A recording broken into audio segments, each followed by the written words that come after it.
Good morning, everyone. I'm so glad you're here. Um, I want to talk about something that I've heard Pastor James Cadiz mention several times in the past. And as I was reading through the scripture, it just jumped out in this particular passage. And I want to talk about it this morning. Um, it's this concept that when God begins to judge a country or a nation or a people group, or whatever, one of the first things he does is he gives them exactly what they're asking for. And there's other places in the scripture that really point to this, but here in Psalm 78, it's clear as day. And I wanted to read a few verses here, and I wanted to just talk about the reality of what we're seeing right now is we're literally seeing God giving this country over uh, to all of the vices and all of the wicked that is being pursued by so many people. And really, what we see now is God beginning to judge our country. Okay, this is what we're seeing. It's God's judgment. So notice this. I'm going to read Psalm 78. I'm going to start in verse 23 because it says this concept is all throughout, but I think I'm just choosing these verses because they're the most pointed, and I don't want to read through this whole video. So, anyways, verse 23 says this. But he commanded the skies to open. He opened the doors of heaven. He rained down manna for them to eat. He gave them the bread from heaven. They ate the food of angels. God gave them all they could hold. Now, this is really cool. I mean, personally, I would love to eat manna, but you know what? I think I'm spoiled too. I understand how difficult that would be for people for 40 years. I'm a spoiled person, honestly. Like leftovers for a couple days, I'm over it. But, the fact that God delivered them out of their slavery, he rescued them from the wrath of Pharaoh, and he took them through all of this tons of miraculous things.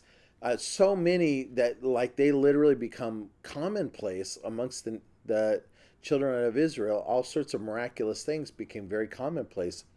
And one of them is this: every day they had this food. As much as they needed, they had to eat. They could go out and just collect it in the morning and then eat it throughout the day.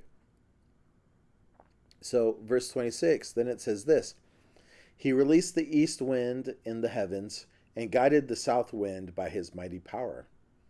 He rained down meat as thick as dust, birds as plentiful as the sand on the seashore. He caused the birds to fall within their camp and all around their tents. So you remember they complained. They were tired of just eating the manna, so they complained, and God did this. But notice these next couple verses, right?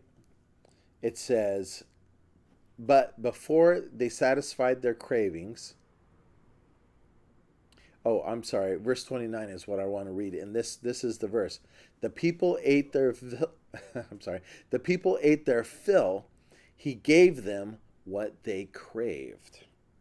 Ding ding ding ding. Right? This is the verse. As I was reading it, this like bam jumped out at me, and this is exactly what we're talking about. It's like in Romans 1 where it says God gave them over. He let them go, and it seems like right now he is letting so many people just go the way they want to go. He's I'm honestly I'm scared for our country and for the world. It's pursuing wickedness like I've never seen before. And that's not just somebody talking. I mean, look around. It's getting crazy. And it says, before they satisfied their cravings, while the meat was yet in their mouths, the anger of God rose against them, and he killed their strongest men. He struck down the finest of Israel's young men. But in spite of this, the people kept sinning. Despite his wonders, they refused to trust him.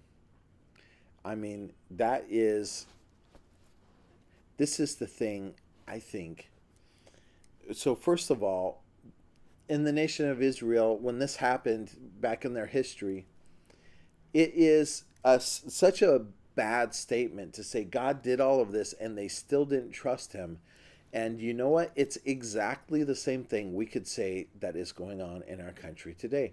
Despite all of these miraculous things God's done all throughout the history of our country, and not ours alone, in every country that you go to, for the most part, I think it's very easy to find a lot of history where God was working in that country powerfully in different ways. And I know that this has happened here in the United States over and over and over.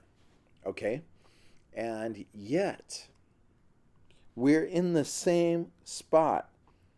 It says, despite his wonders, they refused to trust him. And,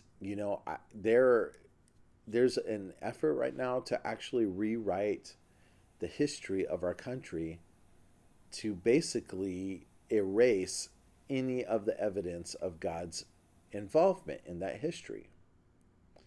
And when you see that, you see what's at play here. And literally, it's like, as a nation, we are inviting the judgment of God. Now, before you get too depressed about all of this, right? We have to look at this objectively, and we have to look at what the scripture says. And I think the important thing to remember is, although God's judgment is definitely coming, he's not done yet, right? It's not a done deal, and it's not over. So we need to stay in the fight. We need, actually more than ever, we need to be those people that stand up, those people that are bold, that are direct, because even though so much is going on, God's still at work and he's still using us. We're still here. He still has a plan for us. And we can count on him to take us through this time, to powerfully use us as examples of his grace and love, and to save many people through our lives and through the testimony that we give of his grace. So I hope that encourages you today. Remember to pray. Whatever country you're in, pray for that country as the Bible instructs us. Pray for those leaders. Pray for the godly ones. Pray against the wicked ones, and pray for all of the spiritual leaders in your immediate area.